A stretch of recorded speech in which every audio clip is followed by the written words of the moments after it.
Junaid Baghdadi पता कौन है? जुनैद बगदादी गौसे पाक के पीरों के भी पीर है। किसके? गौसे पाक के, बड़े पीर साहब के भी पीरों के पीर जुनैद बगदादी। और जुनैद बगदादी आले रसूल नहीं है, सैयद नहीं है। कौन है जुनैद?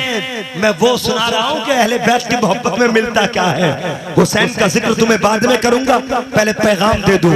हुसैन वालों, हुसैन की मोहब्बत में मर मिटने का जज्बा रखने वालों, हमारे तुम्हारी ये झोलियां खाली नहीं रहेंगी बल्कि मुराद से भर दी जाएंगी। सुभान अल्लाह। जुनैद बगदादी कौन है? उस वक्त की जिंदगी सुना रहा हूं जब जुनैद बगदादी वली नहीं थे बल्कि आम पहलवान थे। पहलवान। कितनी उम्र थी? 21-22 साल की।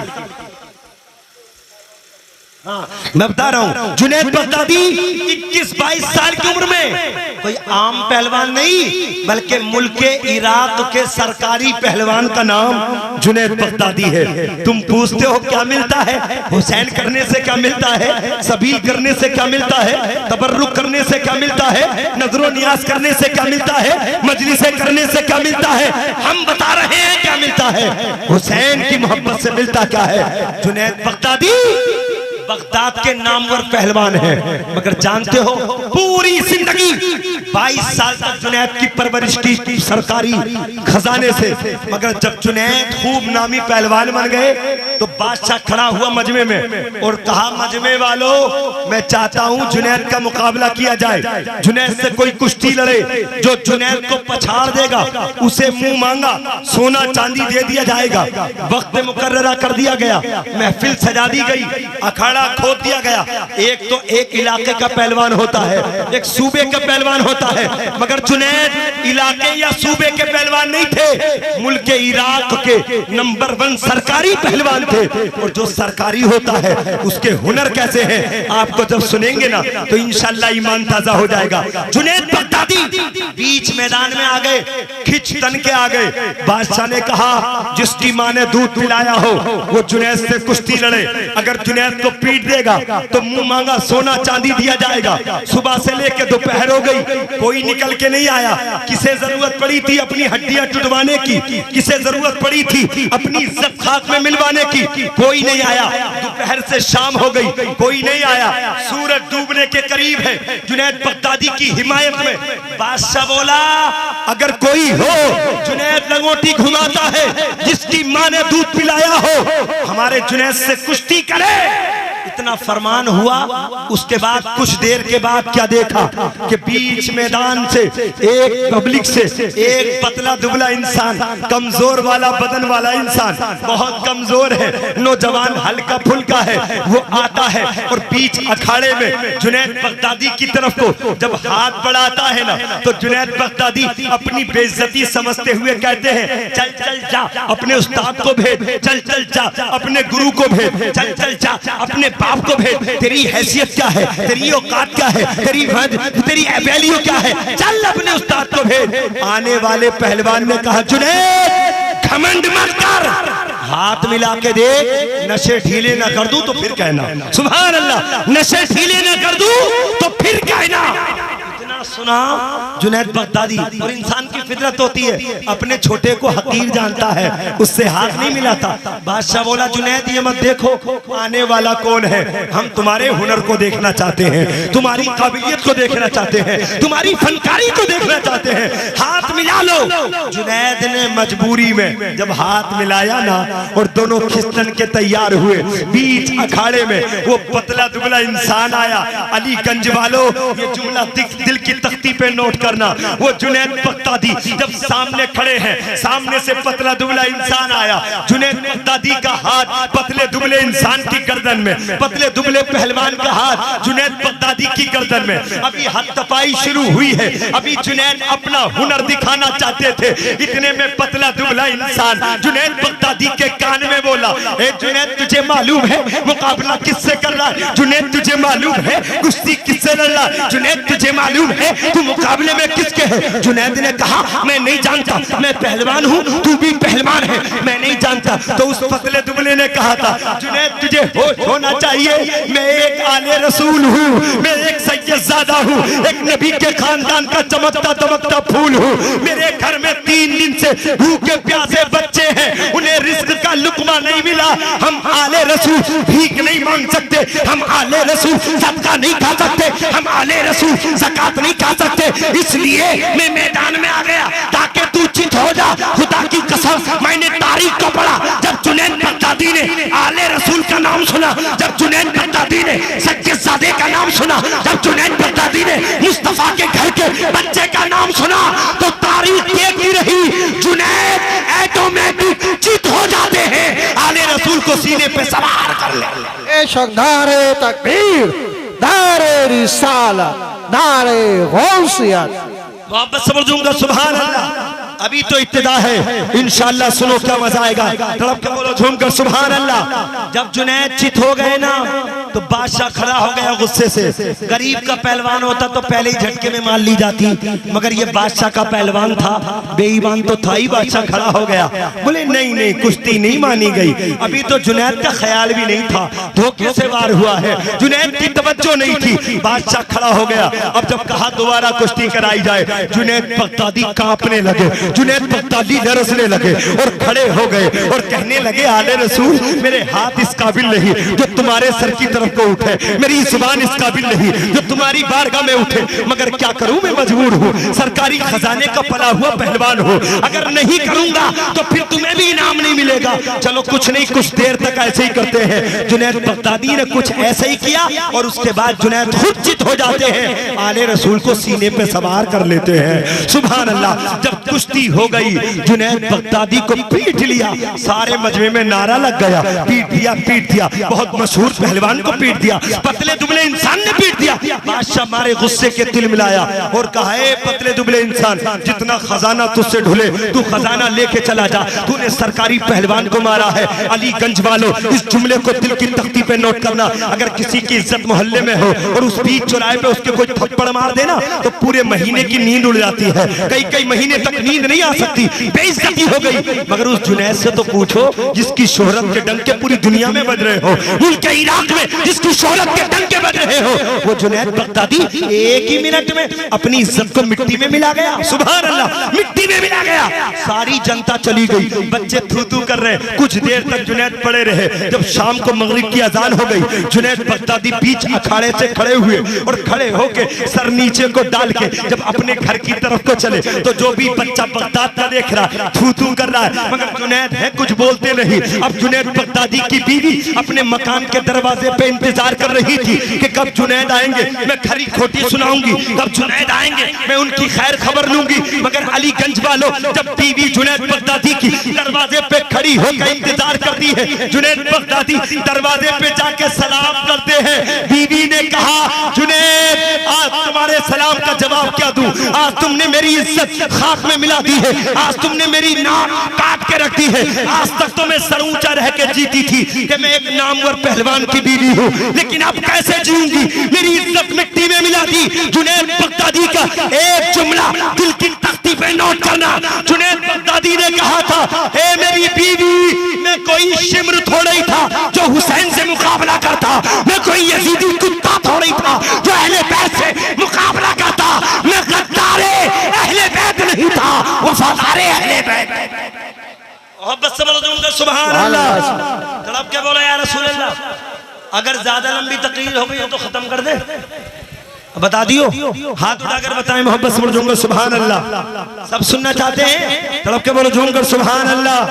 अभी तो इब्तिदा है, जुनैद बगदादी ने इतना कहा और मैं कह रहा हूँ कमेटी वालों तुम भी और सामने तुम भी बैठे हो, इधर नौजवानों तुम भी, सबके लिए पैगाम दे रहा हूँ। मुस्तफा के खानदान के लिए कुछ करोगे ना तो मेरे मुस्तफा तुम्हारी उस खूबी को भूलेंगे नहीं, मुस्तफा याद रखेंगे। सुभान अल्लाह, नबी याद रखेंगे। तवज्जो मेरी तरफ। जुनैद बगदादी जब रात को सोए ना, और दिन तो सोते थे, आज का कोई इज्जत वाला होता ना तो रातों रात की नींद उड़ जाती। मगर जुनैद बगदादी का बयान है कि जितनी चैन से नींद उस दिन आई, 22 साल की उम्र में कभी इतनी चैन से मुझे नींद ही नहीं आई थी। सुभान अल्लाह, इतनी चैन से नींद नहीं आई। मगर जुनैद सोए ना तो ख्वाब में मुस्तफा तशरीफ लाए। सुभान अल्लाह, ख्वाब में मुस्तफा तशरीफ लाए। आका ने फरमाया, जुनैद तूने मेरी आल के लिए, तूने मेरी अहले बैत के लिए, तूने मेरे घर के चश्मो चराग के लिए, मेरे बेटे के लिए आज तूने अपनी इज्जत को मिट्टी में मिलाया है। जुनैद तेरी इज्जत बेशक इज्जत थी, मगर तेरी इज्जत अगर तू पहलवान रहता तो तेरी इज्जत जब तक रहती, जब तक तू जिंदा रहता, इराक में रहती, बगदाद में रहती, ईरान में रहती, पूरी दुनिया में तेरी इज्जत नहीं होती। मगर जुनैद तूने 22 साल की कमाई इज्जत मेरी अहले बैत की मोहब्बत में कुर्बान कर दी, तो जा मुस्तफा तुझे इतना बड़ा इनाम अता करता है कि कयामत तक जितने भी वली होंगे तुझे सबका शेख बना दिया है। क्या बात है, क्या बात है, बहुत अल्लाह। अभी जुनैद नमाजी भी नहीं थे, अभी जुनैद हाजी भी नहीं थे, अभी जुनैद किसी मदरसे के तालिबे इल्म भी नहीं थे। एक पहलवान थे, अलीगंज वालों, पैगाम मिल गया। जब जुनैद अहले बैत की मोहब्बत में अपनी इज्जत को मिट्टी में मिला के विलायत पा सकता है, बेशक हम दौलत खर्च करके, नजरो नियाज करके, जलसे हुसैन करके, तबर्रुक करके, सबीर करके हमें विलायत नहीं मिल सकती, मगर जुनैद बगदादी की गुलामी तो मिल सकती है, जुनैद बगदादी की मोहब्बत तो मिल सकती है। अगर जुनैद बगदादी की मोहब्बत मिल जाए तो इंशाअल्लाह बेड़ा पार हो जाएगा, इंशाअल्लाह बेड़ा पार हो जाएगा। मोहब्बत से सारा मजमा हाथ उठा के बोले या रसूल अल्लाह। अब हुसैन के जिक्र की तरफ आओ, ये भी ना इंसाफी हो जाएगी मैं हुसैन का जिक्र ना करूं, ये भी ना इंसाफी हो जाएगी हुसैन का चर्चा ना करूं। अगर सुनो, मैं अपनी तकरीरों में शहादतें कम सुनाता हूं, इसलिए कि शहादतें तो आप सुनते ही रहते हैं। मैं तुम्हें पैगाम देने चला हूं, मेरे हुसैन का तो वो मकाम है जिससे जंगल के जानवर भी मोहब्बत फरमाते हैं। अरे बोलो, मोहब्बत से जंगल के जानवर भी, जंगल के जानवर भी। ऐसा लग रहा है कि अब सबकी मेमोरी फुल हो गई है। बोले मौलाना बस इतनी रहने दो ना, तो डिलीट हो जाएगी। अगर किसी कोने में जगह खाली हो तो तकरीर आगे को करूं। अमा है को थोड़ी बड़ी जगह है ना, को थोड़ी थोड़ी जगह मोहब्बत से पढ़ूंगा। सुभान अल्लाह, तड़प के बोले या रसूल अल्लाह। इंशाल्लाह ईमान से सुनो, दिल बाग बाग हो जाएगा। हुसैन वो है जिनसे जंगल के जानवर भी, यार अलीगंज वालों हम मोहब्बत करें तो कोई कमाल नहीं, बेजुबान जंगल का ना समझ जानवर भी हसन हुसैन से मोहब्बत करता है। वो हदीस मैंने पढ़ी और कल रात जलसे में मैंने बयान की ना, तो खुदा की कसम लोगों की आंखों में आंसू आ गए कि मेरे मुस्तफा बैठे हैं, अचानक में एक सिहाबी आए और हिरनी का बच्चा साथ में लेके आए। सुभान अल्लाह, नबी के सिहाबी हिरनी का बच्चा लाए मुस्तफा की बारगाह में। उस वक्त इमाम हसन जो बड़े भाई हैं हुसैन के, वो बैठे थे, 6-7 साल की उम्र है। मुस्तफा के सहाबी हिरन का बच्चा लाए, मुस्तफा ने वो बच्चा इमाम हसन को दे दिया। सुभान अल्लाह, इमाम हसन को वो बच्चा दिया। और बच्चों की फितरत होती है, जब कोई नई चीज अब्बा या दादा या नाना या नानी देते हैं ना, तो वो मार्केट में लेके जाते हैं, दूसरे बच्चों को दिखाते हैं। इमाम हसन हिरनी के बच्चे को लेके मदीने की गलियों में निकले, इत्तेफाक था भी निकले ही थे, सामने से हुसैन आ गए। सुभान अल्लाह, हुसैन आए नन्हे मुन्ने कदमों से। जब हुसैन आए तो बच्चों की फितरत होती है, जब एक बच्चा दूसरे बच्चे पे कोई नई चीज देखता है ना, तो वो मांग लेता है, छीनने की कोशिश करता है। हुसैन कहते हैं, भाई हसन तुम तो मेरे बड़े भाई हो ना, भाई हसन तुम तो मुझ पे करम करोगे ना, ये हिरनी का बच्चा कितना अच्छा लग रहा है। हुसैन, भाई हसन मुझे दे दो। अल्लाह अकबर, हुसैन मांग रहे। हसन का जुमला सुनो, हसन कहते भाई हुसैन अगर हिरनी का बच्चा लेना हो ना तो नाना की बारगाह में चले जाओ, नाना बांट रहे हैं। सुभान अल्लाह, नाना बांट रहे हैं। बच्चा एक था, हसन को दे दिया, दूसरा बच्चा तो था नहीं, मगर हसन ने क्या कहा, नाना बांट रहे हैं, हुसैन जाओ नाना से ले लो। अब मेरे मुस्तफा की बारगाह में दूसरा बच्चा तो था नहीं, मगर जानते हो मेरे नबी के नवासे हुसैन से कितनी मोहब्बत है जंगल के जानवरों को भी। हुसैन आए, नन्हे मन्ने कदमों से नबी की बारगाह में आए, सलाम किया और कहा, नाना जान क्या आपको बड़े शहजादे से ही मोहब्बत है? क्या हुसैन से मोहब्बत नहीं है? मुस्तफा ने मोहब्बत से आगोश में लिया, गोद में हुसैन को चूमा और कहा, बेटे शहजादे हुसैन कैसी बातें कर रहे हो? जितनी मोहब्बत हसन से है उतनी मोहब्बत हुसैन से है, बेटे बताओ बात क्या है? हुसैन बोले, नाना जान ये कौन सी बात है? बड़े भाई हसन को तो हिरनी का बच्चा मिल गया, मुझे नहीं मिलेगा। अब मुस्तफा की बारगाह में कोई दूसरा बच्चा होता तो मुस्तफा लगाम पकड़ के दे देते, नबी की बारगाह में था नहीं। हुसैन कहते रहे, नाना बच्चा चाहिए, हुसैन मांगते रहे, नाना बच्चा चाहिए। अभी हुसैन के चेहरे पे गम के असरात आए थे, हुसैन की आंखों में आंसू छलके थे।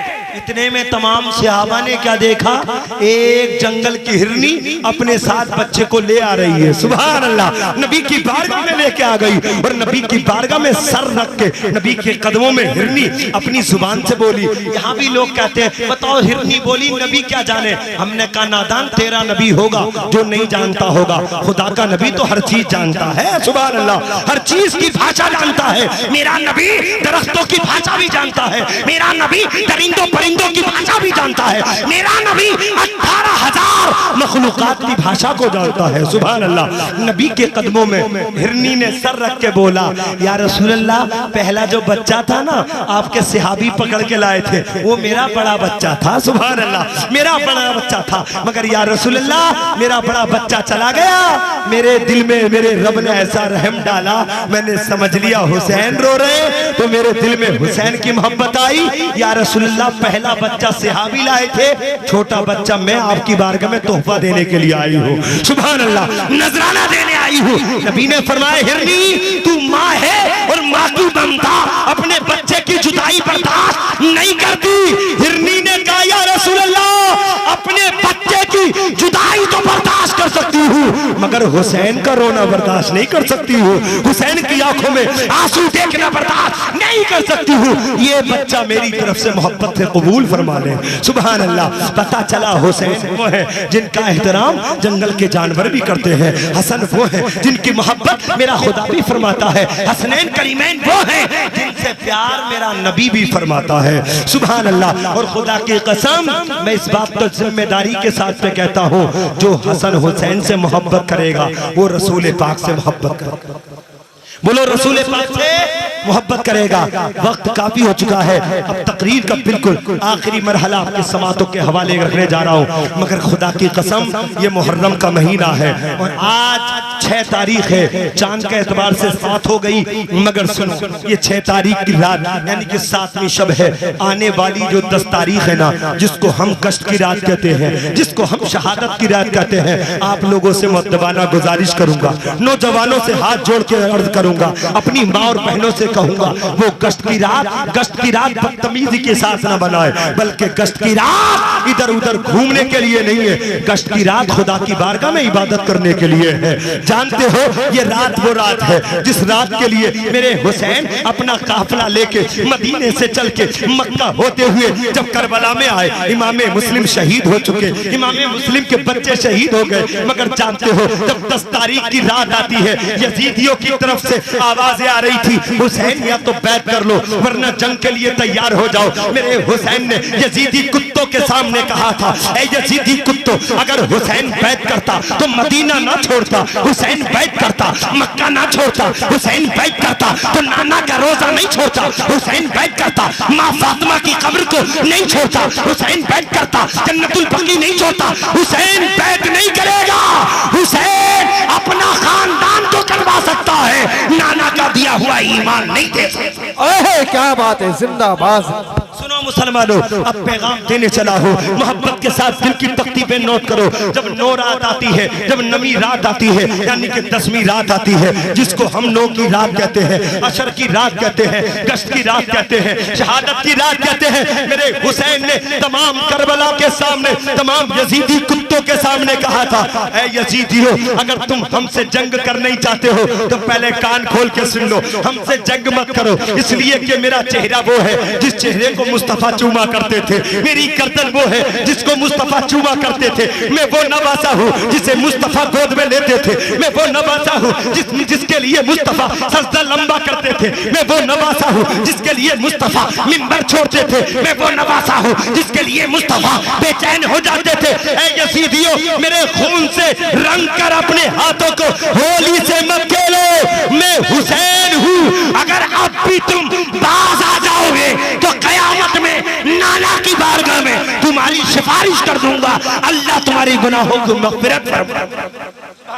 ऐसे वक्त में यजीदियों ने कहा था, हुसैन तकरीर मत करो, या तो जंग के लिए तैयार हो जाओ, या हुसैन अपने लिए बैत कर लो, या जंग के लिए तैयार हो जाओ। मेरे हुसैन ने कहा था, हुसैन बैत नहीं कर सकता। जब नमी रात आती है मेरे हुसैन रात में, नौमी रात की शुरुआत में तमाम यजीदियों से कहते हैं, ऐ यजीदियों, अगर तुम मेरा खून करना ही चाहते हो, मेरी शहादत करना ही चाहते हो, मेरे खून से होली खेलना ही चाहते हो, मेरे घर को उजाड़ना चाहते हो, मेरे मुस्तफा के घर को खत्म करना चाहते हो, तो कान खोल के सुन लो, रात रात की मोहलत दे दो, रात रात की मोहलत दे दो। खुदा की कसम, उस वक्त में यजीदी कुत्ते समझ रहे थे हुसैन रात की मोहलत इसलिए ले रहा है ताकि हुसैन रात में भाग जाएगा, हुसैन मैदान छोड़ेगा। हुसैन ने कहा था, यजीदियों, हुसैन रात की मोहलत इसलिए नहीं मांग रहा कि रात में छोड़कर चला जाएगा, बल्कि इसलिए मांग रहा है आखिरी रात जिंदगी की है, इस रात में जितना हो सके कुरान की तिलावत कर लूं, जितना हो सके सजदे कर लूं, जितना हो सके नफरत कर लूं, जितना हो सके अल्लाह उसके रसूल पे सलातो सलाम पढ़ सकूं, अल्लाह के नाम का कलमा पढ़ सकूं, सुभान अल्लाह अकबर, अल्लाह के नबी का नाम पढ़ सकूं, अल्लाह की वहदानियत का कलमा पढ़ सकूं, जितना हो सके मैं इतना कर लूं। मगर जानते हो, वारे हुसैनियों, तुम भी हुसैनी हो, मैं भी हुसैनी हूं। नारे में तो सबसे पक्के हुसैनी हम हैं, मगर अमल के मैदान में कितने कच्चे हुसैनी हैं। हम हुसैनी ऐसे हैं, अगर एक मुसलमान की तजलील हो रही हो, बेइज्जती हो रही हो, तो हमारा मुसलमान फिट्टे मार कर देखता है, इसके साथ सही हो रहा है, बेइज्जती हो रही है, ये हुसैनियत नहीं है। अगर दूसरे मुसलमान की बेइज्जती हो तो फिट्टे मार के देखे, ये हुसैनियत नहीं है, ये हुसैन की गुलामी नहीं है। अगर किसी गरीब की गुर्बत में जिंदगी गुजर रही है और तू अमीरी में अपनी जिंदगी को गुजार रहा है, तो ये हुसैनियत नहीं है। अगर किसी कमजोर के साथ कमजोरी आ गई और तू उसकी मदद कर सकता है मगर तू मदद नहीं कर रहा, तो ये हुसैनियत नहीं है। अगर किसी कमजोर को खाने की दिक्कत है, तू खाना पहुंचा सकता है मगर खाना फिर भी नहीं पहुंचा रहा, तो ये हुसैनियत नहीं है। ये गुलाम हुसैन नहीं है। गुलाम हुसैन तो वो होता है, गम अपना हो या पराये का, गम के नाज में उसके सीने से सीना मिला के कह दे, भाई टेंशन मत ले, जो तेरी खुशी है वो मेरी खुशी है, जो तेरा गम है वो मेरा। इसे हुसैन की मोहब्बत कहते हैं, इसे हुसैन का प्यार कहते हैं। अलीगंज वालों, जुमला सुनो, मेरे हुसैन ने रात की मोहलत मांगी है और गश्त की रात है, शहादत की रात है। तवज्जो मेरी तरफ को सुने, रात का वक्त है, मेरा हुसैन खैमे में अंदर जाता है, तमाम खवातीन को पर्दे से रखता है। मेरी बहन, मेरी बेटी, मेरी कौम की बीवी, मेरी कौम की भतीजी, तुझे शर्म नहीं आ रही? पूरी वाक़े करबला को तूने पढ़ लिया होता, वाक़े करबला को तूने सुन लिया होता, तारीख़ करबला को तूने सुन लिया होता। कोई है जो बता दे सैयदा ज़ैनब का दुपट्टा सर से हटा हो? कोई है जो बता दे सैयदा सकीना बेपर्दा करबला में नजर आई हो? कोई है जो कह सकता है उम्मे कुलसूम बेपर्दा नजर आई हो? कोई कह सकता है हज़रत फिज़्ज़ा बेपर्दा नजर आई हो? नबी के घर की जितनी भी ख़वातीन थी उन्होंने खानदान को तो कटा दिया, मगर पर्दे से अपने आप को बाहर नहीं किया। इसलिए पर्दे में रहना ये खुदा की तरफ से भी हुक्म है और मुस्तफा की तरफ से भी। अफसोस होता है, अफसोस होता है, हमारी बहन बेटी बेपर्दा गश्त में घूमती है। और खुदा की कसम मैं कहूंगा, ये सिर्फ हुसैन की मोहब्बत नहीं, आज के एतबार से ये तूफान बदतमीजी है। खुदा की कसम, बहन बेटियों को घर में रखो, हुसैन का चर्चा है, गली गली में करो, मगर हुसैन का चर्चा ही होना चाहिए। तूफानी बदतमीजी नहीं होनी चाहिए, उल्टे सीधे डांस नहीं होने चाहिए, उल्टे तीसे कबीला नहीं होना चाहिए। बल्कि रात में क्या अच्छा होता, 1 घंटा कुरान की तिलावत करते, 1 घंटा नवाफिल पढ़ते, 1 घंटा जिक्र हुसैन करते और गली गली में जाके हुसैन हुसैन करते, तो इंशाअल्लाह तुम्हारा हुसैन हुसैन करना यहाँ भी कामयाब देता और आखिरत में भी कामयाबी का सबब। बेशक सुभान मगर जानते हो रात का वक्त है, मेरे हुसैन खेमे में जाके सैयदा ज़ैनब अपनी बहन से कहते हैं, ऐ बहन जब कल को तेरा भाई हुसैन जाए तो चीखना मत, मातम मत करना, बेपर्दा नजर मत आना, तेरे बेटे ओनो मोहम्मद कुर्बान हो जाए तो बहन सैयदा ज़ैनब बेपर्दा नजर मत आना, बल्कि पर्दे का ख्याल करना। सैयदा ज़ैनब से हुसैन ने कहा, और अपने तमाम 72 जानिसार थे उन्होंने बिठा के इमाम हुसैन ने कहा, ऐ मेरे साथियों मैं तुम्हारी मोहब्बत का इस्तकबाल करता हूँ, मैं तुम्हारी मोहब्बत का स्वागत करता हूँ, मैं तुम्हारी मोहब्बत का वेलकम करता हूँ, इसलिए कि तुमने मेरी मोहब्बत में मदीना भी छोड़ा है, मक्का भी छोड़ा है, अब जान पे आ गई। यजीदी सर मांग रहे मेरा, यजीदी जान मांग रहे मेरी, यजीदी हाथ मांग रहे मेरा।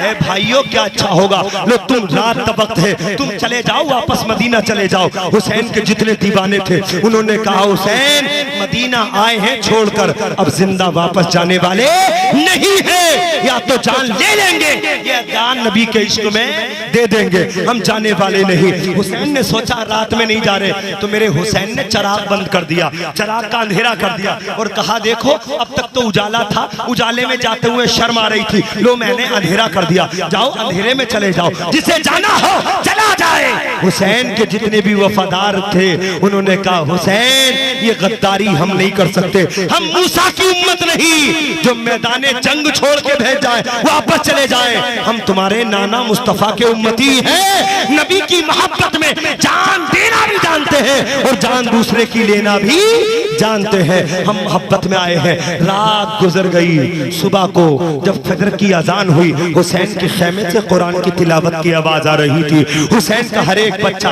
अल्लाह अल्लाह कर रहा था, हुसैन के खेमे से कुरान की तिलावत की आवाजें आ रही थी, नारे तकबीर की बुलंद सदाएं हो रही थी, एक के बाद दीगर। हजरत अब्बास अलंबरदार गए, वो भी जामे शहादत नोश फरमा गए, अली अकबर जवानी को लेके गए, वो भी जामे शहादत नोश फरमा गए, अली असगर के बचपने को लेके। जब इमाम अली असगर की जुबान प्यास की वजह से 3 दिन की प्यास थी, सैयदा ज़ैनब जो हुसैन की बहन थी अपनी गोद में लेके अली असगर को आई और कहा, भाई हुसैन ये बच्चा 6 माह का है, इस बच्चे का क्या कसूर है, भाई हुसैन वो यजीदी हमें पानी नहीं दे रहे तो मत देने दो, मगर इस बच्चे पे तो रहम खा ले, इस बच्चे को तो देखें, इसकी आंखें पथरीली हो चुकी है, इसकी जुबान बाहर को आ चुकी है, ये पानी का एक कतरा मांग रहा है। हुसैन अपने बच्चे अली असगर को लेके यजीदियों के सामने जाओ, हो सकता है वो पत्थर दिल उनके नर्म हो जाए। हुसैन अली असगर को लेके सिर्फ इसलिए ताकि यजीदियों को दिखाने के लिए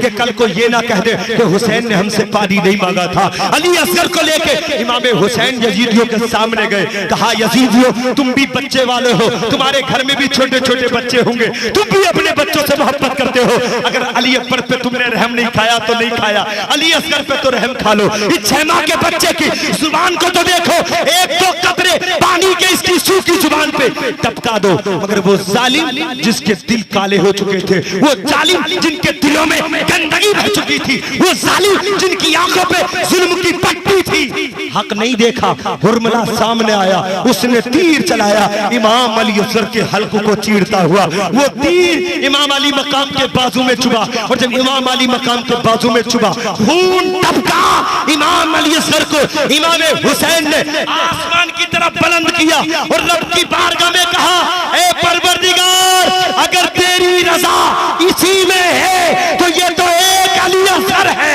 अगर अल्लाह तू मुझे 1000 अली असगर दे देगा तो मैं एक एक करके तेरी रजा में कुर्बान कर दूंगा, सुभान अल्लाह, तेरी मोहब्बत में कुर्बान कर दूंगा। प्यारे इस्लामी भाइयों, अली असगर पे जालिमों ने रहम नहीं खाया, अल मुख्तसर सब जामे शहादत नोश फरमा गए। मेरा आखिरी इमाम अली मकाम जब आखिर में अपनी तलवार को लेके चला, अब कीमती पैगाम देने की कोशिश कर रहा हूँ, तवज्जो मेरी तरफ को। इमाम हुसैन अपनी तलवार को लेके चले ना तो यजीदी कुत्तों की गर्दनें ऐसे कट रही थी जैसे गाजर मूली की तरह कटती हुई नजर आ रही है। हुसैन 55 साल में जवानी के हुनर दिखा रहे हैं, सुभान अल्लाह, उम्र है 55 साल की, मगर तलवार ऐसी चल रही है जो 20 साल का जवान भी नहीं चला सकता। हुसैन की तलवार चली, जिधर को चले गए यजीदियों की लाशें ही लाशें नजर आ रही है, जिधर को हुसैन की तलवार चली लाशें ही लाशें नजर आ रही है। मगर एक वक्त वो आया, हुसैन की तलवार रुक गई, हुसैन की तलवार हाथ से नीचे को आ गई और खुद हुसैन पाक अपने घोड़े से नीचे को आ गए। मैंने पूछा आलम तसव्वुर में,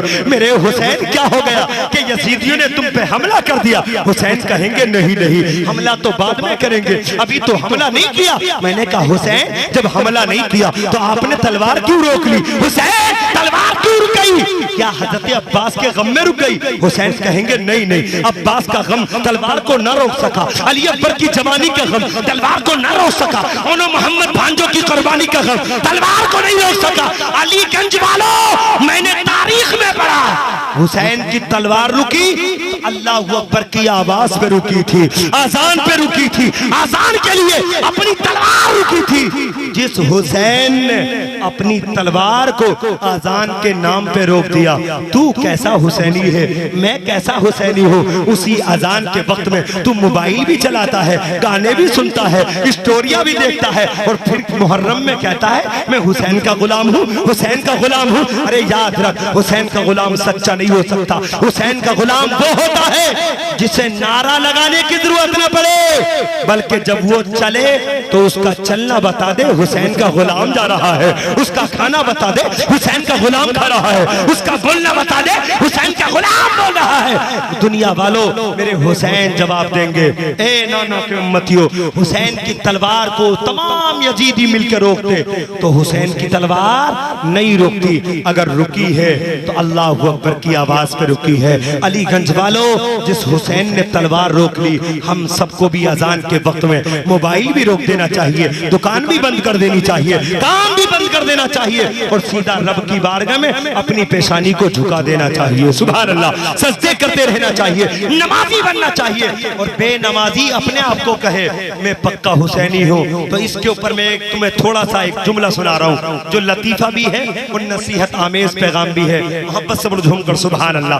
तुम नमाज ना पढ़ो, तुम दूसरों का दिल दुखाते रहो, झूठ बोलते रहो, मक्कारी करते रहो और फिर कहते हो हम गुलामे हुसैन हैं। ये तुम्हारा झूठ दावा है, तुम पक्के गुलामे हुसैन नहीं बन सकते। क्यों?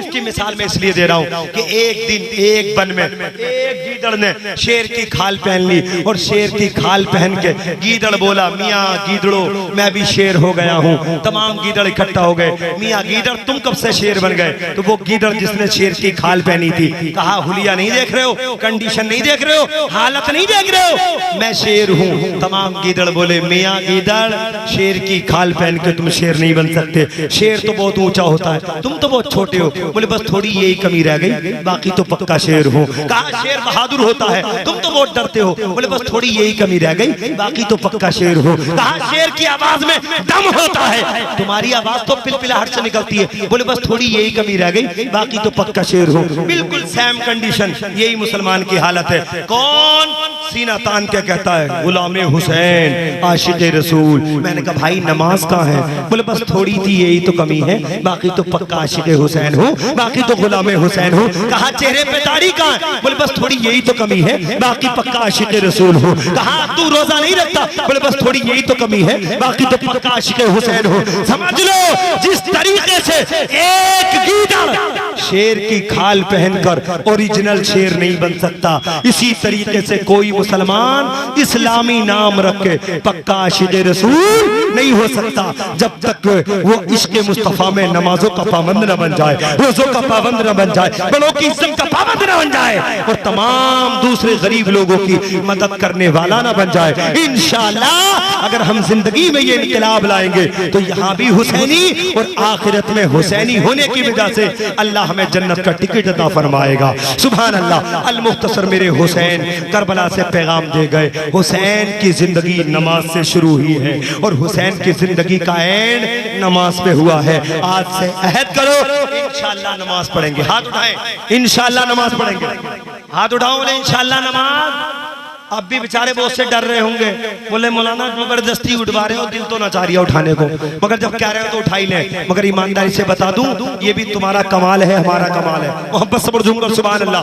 देखो अगर किसी मजमे में कोई भी बंदा अगर चोरी करने का इरादा करे ना, तो जब तक चोरी नहीं कर लेगा उसे गुनाह नहीं मिल सकता, मगर नेकी का इरादा अभी कर लोगे तो इंशाल्लाह अभी से सवाब मिलना शुरू हो जाएगा। सुभान अल्लाह। मेरे रसूल फरमाते हैं जब कोई बंदा नेकी बुराई का का इरादा करता है ना, तो फरिश्ता जो बुराई लिखने वाला है वो अपने हाथ में कलम उठाता है और रजिस्टर में बुराई लिखना शुरू करता है। नेकी लिखने वाला फरिश्ता हाथ पकड़ लेता है और कहता है भाई फरिश्ते अभी बुराई मत लिख। बोले क्यों ना लिखूं? बोले अभी इसने बुराई कर थोड़े ली, हो सकता है अल्लाह इसे तौफीक दे दे, ये बुराई से बच जाए, जब तक गुनाह मत लिख।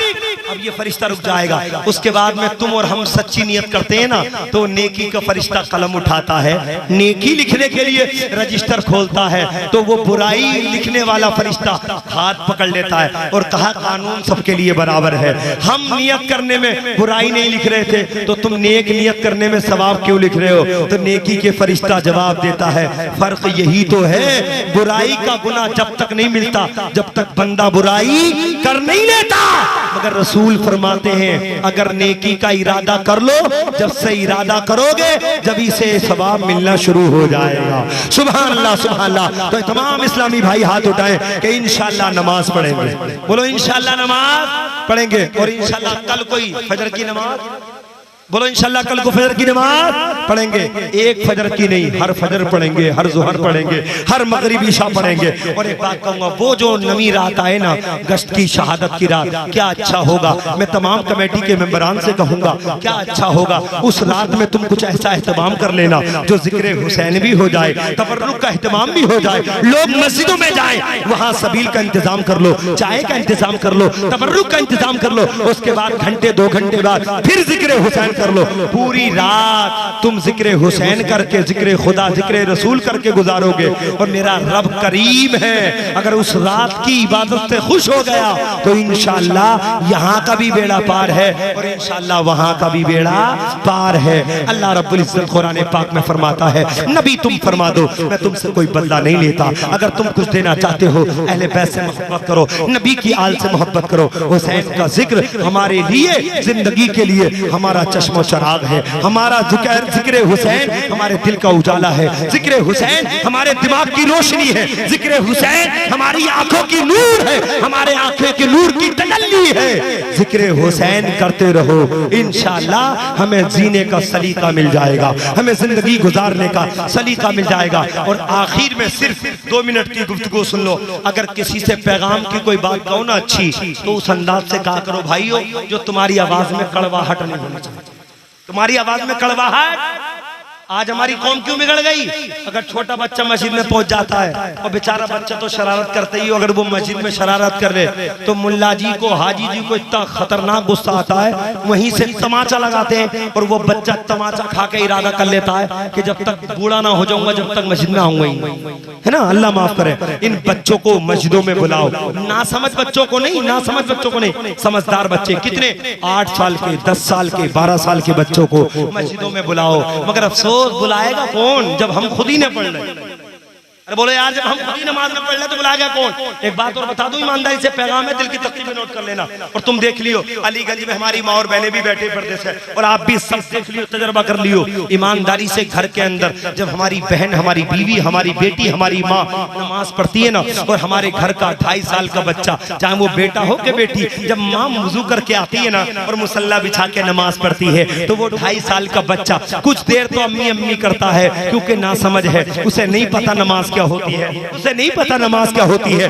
लेकिन वो 2.5 साल का बच्चा, माँ वुजू करके मुसल्ला बिछा के नमाज में खड़ी हो जाती है, माँ के हाथ सीने पे बंधे हैं। अब वो बच्चा है 2.5 साल का, कभी दामन पकड़ के खींचे अम्मी अम्मी, कभी दुपट्टा पकड़ के खींचे अम्मी अम्मी। अम्मी है कि बोलती नहीं, क्यों नहीं बोल रही? अरे रात के 12 बजे ठंडी रात में अगर अम्मी के लिए जुबान से बेटे की जुबान पर अगर धोखे से जुमला आ गया अम्मी, अम्मी की नींद कुर्बान हो जाती थी। अपना बिस्तर छोड़ के अपने बेटे की मोहब्बत में फौरन नींद को कुर्बान करके बेटे को गोद में लेती थी। तवज्जो मेरी तरफ को। माशाल्लाह हसन रजा साहब और हमारे माशाल्लाह शायर हिंदुस्तान सलमान अशरफी साहब माशाल्लाह ये भी अच्छी आवाज के मालिक हैं। अल्लाह इन्हें नजर बस से महफूज रखे, अल्लाह हम सबको सलामत रखे। वापस बोलो आमीन। और के बोलो या रसूल अल्लाह।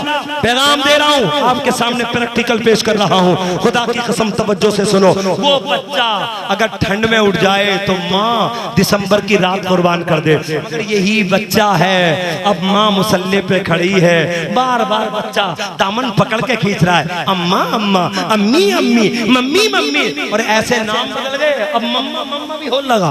अभी एक बच्चे से मेरी मुलाकात हुई, दिल्ली की एक बच्ची थी, वो अपनी अम्मी को मम्मा कह रही थी, मम्मा कह रही थी। अल्लाह गजब को बचाए रखे, अल्लाह रहम फरमाए। और नामों की दुनिया में तो कुछ ज्यादा ही कमाल हो रहा है। अपनी तबीयत से जो दिल चाहता है वो नाम रख लेते हैं। और हसन रजा साहब और घर में बच्चा पैदा हो जाए, गरीब गुरबा के यहाँ बच्चा पैदा हो जाए तो चलो इमाम साहब रख देंगे, मुल्ला जी रख देंगे, दादी रख देंगे। और किसी अमीर के यहाँ बच्चा पैदा हो जाए तो पाकिस्तानी नाटक से नाम निकाल के आता है। नाम का मीनिंग कुछ हो ना हो, माना कुछ हो ना हो, नाम वो होना चाहिए जो मॉडर्न होना चाहिए। हमारे पास भी कुछ लोग आए और एक साहब बोले, भाई इमाम साहब हजरत ऐसा नाम बता दो जो बिल्कुल नया हो, जो किसी का ना हो। मैंने कहा लिप्टिस रख ले, बकान का पेड़ रख ले। कहा क्या मतलब? मैंने कहा पूरी दुनिया में सर्वे कर ले, लिप्टिस का नाम किसी का होगा ही ना। लिप्टिस रख ले, बकान रख ले, शीशम रख ले। कहा मौलाना तुम मजाक कर रहे हो? मैंने कहा यार तू भी तो वो बात कर रहा है कि किसी का ना हो। याद रखो, नाम वो मत रखो जो फूफी को पसंद आए, नाम वो मत रखो जो दादी को पसंद आए, नाम वो मत रखो जो चाचा को पसंद आए, नाम वो रखो जो रसूल को पसंद आए और मेरे खुदा को पसंद आए। पर नामों की बात लंबी चौड़ी गुफ्तगू है, मगर मैं बिल्कुल इख्तिसार कर रहा हूँ। बात शुरू की थी बच्चे से, 2.5 साल का बच्चा दामन पकड़ के खींच रहा है, माँ नहीं बोल रही। मैं कहता हूँ अम्मा बोलती क्यों नहीं? तेरा ही तो नूरे नजर है, तेरा ही तो लख्त जिगर है। कहेगी ना, अगर बोलूंगी तो नमाज टूट जाएगी, बोलूंगी तो नमाज खत्म हो जाएगी। अब मुझे बताओ, ईमानदारी से प्रैक्टिकल कर लेना। वो 2.5 साल का बच्चा जब खींच खींच के थक जाता है, माँ का चेहरा देखता है। वो बच्चा 2.5 साल का जब माँ का चेहरा देखता है तो देखता है कि माँ का चेहरा उदास है, बिल्कुल बेहतरीन खूबसूरत अंदाज में माँ कुछ पढ़ रही है, होंठ हिल रहे, तो वो बच्चा 2.5 साल का, उसे नहीं मालूम मेरी माँ क्या पढ़ रही है, सूरह फातिहा पढ़ रही है, सूरह इखलास पढ़ रही है, बल्कि वो बच्चा अपने हाथ सीने पे लाता है और अपने होंठों को हिलाना शुरू कर देता है। माँ रुकू में जा रही है, बच्चा रुकू में जा रहा है, माँ सजदे में जा रही है, बच्चा सजदे में जा रहा है, माँ बैठ रही है, बच्चा बैठ रहा है। अलीगंज वालों, मैं तुमसे पूछना चाहता हूँ, उस 2.5 साल के बच्चे को पता है कयाम किसे कहते हैं? नहीं पता। उस बच्चे को पता है रुकू किसे कहते हैं? नहीं पता। उस बच्चे को पता है तैयार किसे कहते हैं? उसे नहीं पता। मगर ये बच्चा 2.5 साल का अपने माँ के नक्शे कदम पे चल के कहना चाहता है, ए मेरी माँ, मेरा दिल कोरा कागज है, जिस कलम से लिखेगी उसी लिखाई पर अमल करूंगा। अगर बेनमाजी बनाएगी बेनमाजी बन जाऊंगा, और नमाजी बनाएगी तो नमाजी बन जाऊंगा। बेशक सुभान अल्लाह, सुभान अल्लाह। मुसलमानों, इसलिए हमारी माँ और बहनों को भी जरूरत है, हमारी कौम के बाप को भी जरूरत है, खुद नमाजी बने। जब नमाजी बनेगा तो उसका बच्चा भी नमाजी बनता हुआ नजर आएगा, उसका बच्चा भी नमाजी बनता हुआ नजर आएगा। इसलिए प्यारे, हम सबको नमाजी बनने की तौफीक इनायत फरमाए। और अच्छा एक बात और बता दो, नमाज पढ़ने से चेहरे पे नूर आता कि नहीं? बताओ कितने लोग मानते हैं चेहरे पे नूर आता नमाज पढ़ने से? सब जाग रहे हैं, सब जाग रहे हैं। एक बात जो जाग रहे हैं बोले सुभान अल्लाह, तड़प के बोले या रसूल अल्लाह। देखो कुछ तकरीरें वो होती हैं जो जज्बात में जन्नत में पहुंचाने की होती है, मैंने शुरू में वो भी तुम्हें पैगाम दे दिया। मगर वो तकरीर जिसके लिए आपने हजारों रकम खर्च की है, अगर पैगाम कुछ न कुछ कीमती मिल जाए, हमारा सुनाना आपका सुनना अगर अल्लाह की बारगाह में कबूल हो जाए तो इंशाअल्लाह सबका बेड़ा पार हो जाएगा। एक बात पे भी किसी ने भी अमल कर लिया तो इंशाअल्लाह जिंदगी सलामत हो जाएगी। आखिरी जुमला सिर्फ डॉक्टरी समझा रहा हूँ, चेहरे पे नूर आता है। नबी कहते हैं नमाज मेरी आंखों की ठंडक है, नबी कहते हैं नमाज मोमिन की मेराज है, नबी कहते हैं नमाज पढ़ने से चेहरे पे नूर आता है। डॉक्टरों ने डॉक्टरी की, रिसर्च की, हकीमों ने हिकमत के अंदाज में देखा, नबी का फरमान खाली नहीं जाता। चेहरे पे नूर आता है तो कैसे? नमाज से चेहरे पे नूर आता है। एक डॉक्टरी समझा रहा हूं, उसके बाद तकरीर खत्म। यहाँ क्या है हमारे, यहाँ क्या है? डर रहे हो कि पुलिस की गाड़ी खड़ी है पकड़ के ले जाएंगे? हमारा क्या है यहाँ? जोर से बोलो, और जोर से बोलो, आहिस्ता बोलियो। दिल आहिस्ता, मुझे पीछे की आवाज आ गई। जब आहिस्ता इतनी जोर से बोल रहे हैं तो फिर जोर से कितनी जोर से बोलेंगे? जोर से बोलो। दिल ये जिस्म का सबसे बड़ा सरदार है। दिल, दिल कामयाब है तो जिस्म कामयाब। उंगलियां, आंखें, नाक, जुबान, टांगे सब कामयाब, और दिल फेल तो सारी चीज फेल। यही है रईस आज़म, दिल है अब चेहरों पे नूर आता है। आखिरी जुमला देके जा रहा हूँ हुसैन की मोहब्बत में, ये जुमला दिल की तख्ती पे नोट कर लेना। चेहरे पे नूर आता है नमाज से, अल्लाह को अकबर, चेहरे पे नूर क्यों आता है? दिल का काम क्या है?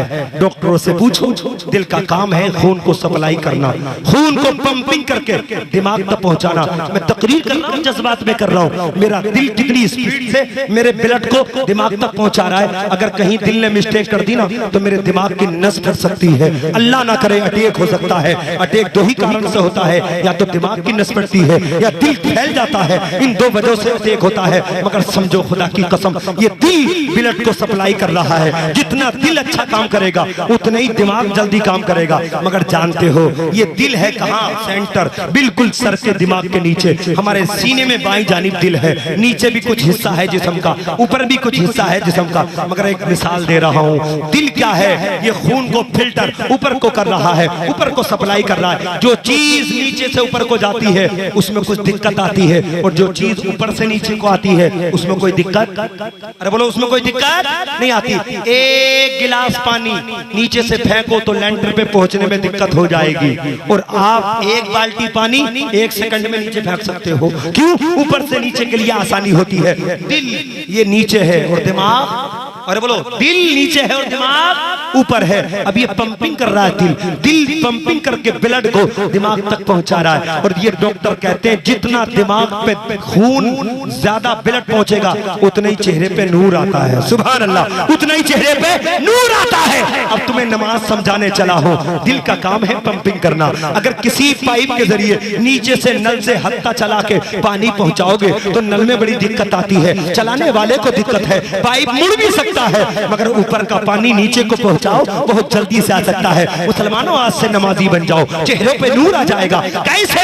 ये दिल है, ब्लड की पंपिंग कर रहा है। हमने नियत बांध ली, हमने जोहर की नमाज में जब 4 रक्तों की नियत बांधी ना, और नियत बांध के खड़े रहे, अल्हम्द पढ़ी, सना पढ़ा, अल्हम्द पढ़ी, अल्हम्द पढ़ के कोई सूरत मिलाई और सूरत मिला के रुकू में आए। जब तक खड़े थे दिमाग ऊपर दिल नीचे, दिमाग ऊपर दिल नीचे, हम रुकू में आए तो दोनों चीज सेंटर में, दिल भी उसी जगह, दिमाग भी उसी जगह। सर ये है, दिल ये है, बिल्कुल सेंटर में है। लेंटर से लेंटर करीब हो, इधर से उधर भी जाएगी आसानी से चीज, उधर से इधर भी आ जाएगी आसानी से चीज। मगर जब हम सजदे में गए ना, खुदा की कसम, दिमाग नीचे दिल ऊपर हो गया। सुभान अल्लाह, दिमाग नीचे और दिल ऊपर हो गया।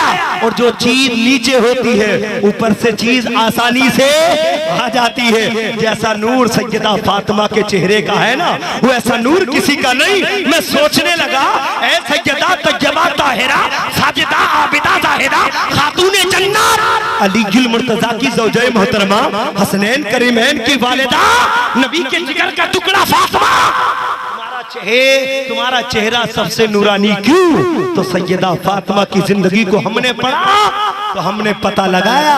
सैयदा फातिमा जब रात लंबी होती थी तो अपनी पेशानी को रब की बारगाह में रख देती थी, और एक सजदा होता था, पूरी रात खत्म हो जाती थी, फातिमा का सजदा मुकम्मल नहीं होता था। ठंडी रात में सैयदा फातिमा कहती थी, ऐ मौला, तूने कितनी छोटी छोटी रातें बना दी है, एक रात इतनी लंबी बना दे कि तेरे नबी की बेटी फातिमा दिल खोल कर सजदा कर ले।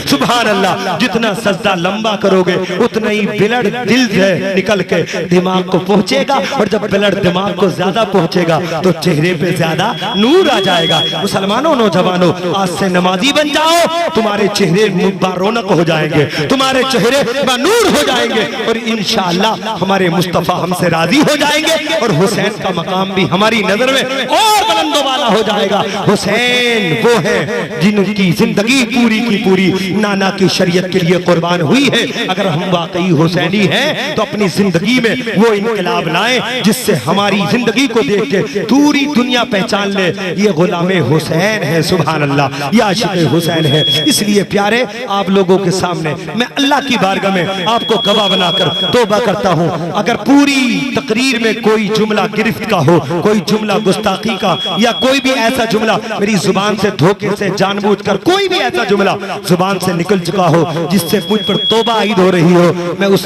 जुमले से रुजू करता हूं और अल्लाह की बारगाह में सच्चे दिल से तौबा करता हूं। अस्तगफिरुल्लाह, मेरे साथ पढ़ो, अस्तगफिरुल्लाह रब्बी मिन कुल्ली ज़ंबिन व अतूबु इलैहि व आखिरु दावाना अनिल हम्दुलिल्लाहि रब्बिल आलमीन ला इलाहा इल्लल्लाहु मुहम्मदुर रसूलुल्लाह सल्लल्लाहु तआला अलैहि वसल्लम व आखिरु दावाना अनिल हम्दुलिल्लाहि रब्बिल आलमीन। अब सलाम